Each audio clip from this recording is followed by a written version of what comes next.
एक पशुपति व्रत होता है, और वो व्रत ऐसा है कि उस व्रत को 5 सोमवार करना चाहिए, कोई से भी 5 सोमवार, जिसमें तुम्हारी मर्जी पड़े। ऐसा कौन सा काम है जो पशुपति व्रत से नहीं हो सकता? जब पशुपति अस्त्र मात्र भगवान राम के तरकश में रखे होने पर लंकाधिपति रावण के प्राण निकल सकते हैं,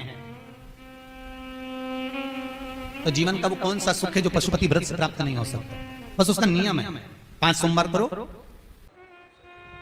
बीच में अगर तुम्हारा कोई काम अड़ गया, रजोधर्म आ गया, कोई व्रत तुम्हारा पड़ गया, छठ पड़ गई, तीज पड़ गई, चतुर्थी पड़ गई, एकादशी पड़ गई, या तुम कोई व्रत करते हो वो उस दिन पड़ गया, तो उस व्रत को छोड़कर अगले व्रत को गिना जाता।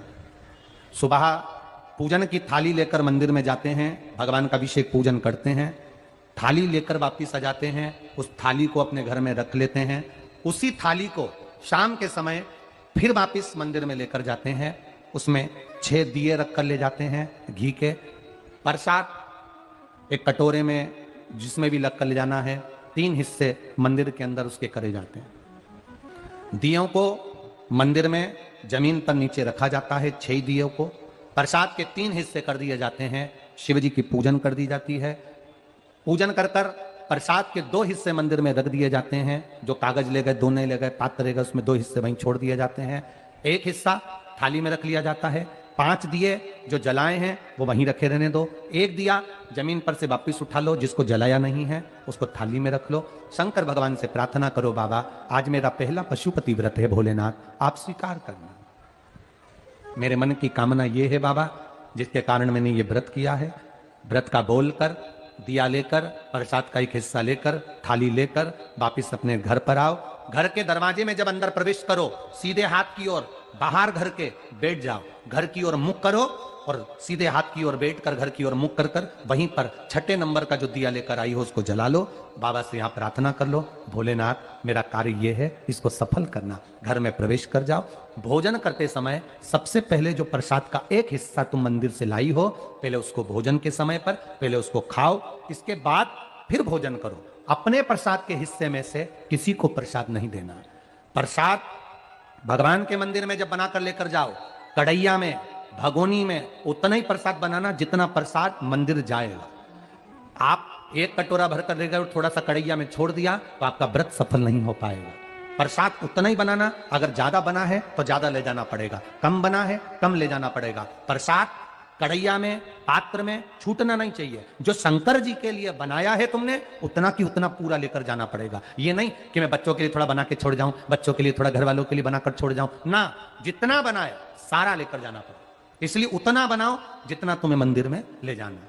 पात्र खाली होना चाहिए, तब उसको लेकर जाओ, 3 हिस्से करो, 2 हिस्से मंदिर में रखकर 1 हिस्सा लाओ। 4 व्रत पूरे हो जाएं, 5वां व्रत रहे, बाबा से विनती करते हुए 108 चावल के दाने, मूंग के दाने या फूल या पंखड़ी या बेलपत्र आदि जो भी आप बाबा को 108 चढ़ाना चाहें वो ले जाओ। 1 श्रीफल, कुछ भेंट साथ में लेकर जाओ। भगवान को नमन कर कर भाव के साथ में ध्यान देना।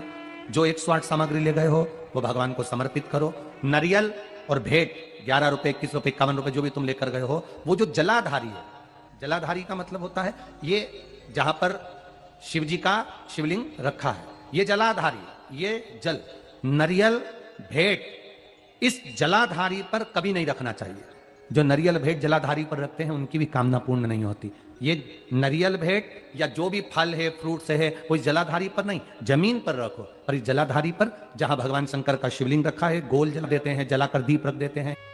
6ठा 5वां व्रत भी ऐसे ही करो और बाबा से विनय करो, पशुपतिनाथ से विनती करो। पशुपति व्रत एक ऐसे व्रत हैं जो नारी, पुरुष, बच्चा, बूढ़ा जो करता है उसकी मनोकामना भोलेनाथ पूर्ण जरूर करते हैं, ये निश्चित है। अगर पति पत्नी दोनों व्रत कर रहे हैं, कभी कभी किसी का व्यापार नहीं चलता या नौकरी नहीं लगती या किसी कार्य के कारणवश, तो पति पत्नी दोनों व्रत करते हैं, एक साथ करते हैं। उन दोनों की थाली अलग जाएगी, दोनों का प्रसाद अलग जाएगा, दोनों के दिए अलग जाएंगे और दोनों अपने अपने प्रसाद को अलग से पाएंगे, एक थाली लगकर नहीं जाएगी। मां और बेटा कर रहे हैं तो भी थाली 2 ही जाएगी, बेटी और मां कर रही है तो भी थाली 2 ही जाएगी। प्रसाद के हिस्से 2 थाली ले जाने का मतलब होता है प्रसाद जो बनाकर लेकर गए हो उसके 3 हिस्से होना चाहिए। अगर माँ और बेटा एक ही थाली लेकर गए तो प्रसाद जो आएगा वो 1 हिस्सा आएगा, 1 हिस्सा वापस आएगा तो उसमें से 2 भाग फिर हो जाएंगे, तो उसका फल नहीं मिलता। इसलिए पूजन करने वाला अगर 2 व्रत कर रहे हैं, 3 व्रत कर रहे हैं, कोई घर के 3 लोग देवरानी जेठानी सब मिलकर व्रत करें, सबकी थाली अलग जाए, सास बहू कर रहे हैं उनकी थालियां अलग जाएंगी। जिस मंदिर में पहला व्रत करोगे उसी मंदिर में 5 व्रत करना है। मायके चले गए हो, सोमवार का दिन पड़ गया, तुम्हारा व्रत था, उस व्रत को मानना नहीं जाएगा। मायके गए हो तो मायके में आराम से खाओ पियो मौज करो, अपनी जिंदगी आनंद में जियो। वापिस जब आओ फिर वापिस व्रत करो, पर गिनती 5 ही रहेगी, 5 से ज्यादा। हाँ, कभी कभी फाइल अगर ज्यादा मोटी होती है तो इसको दबाने में समय लगता है।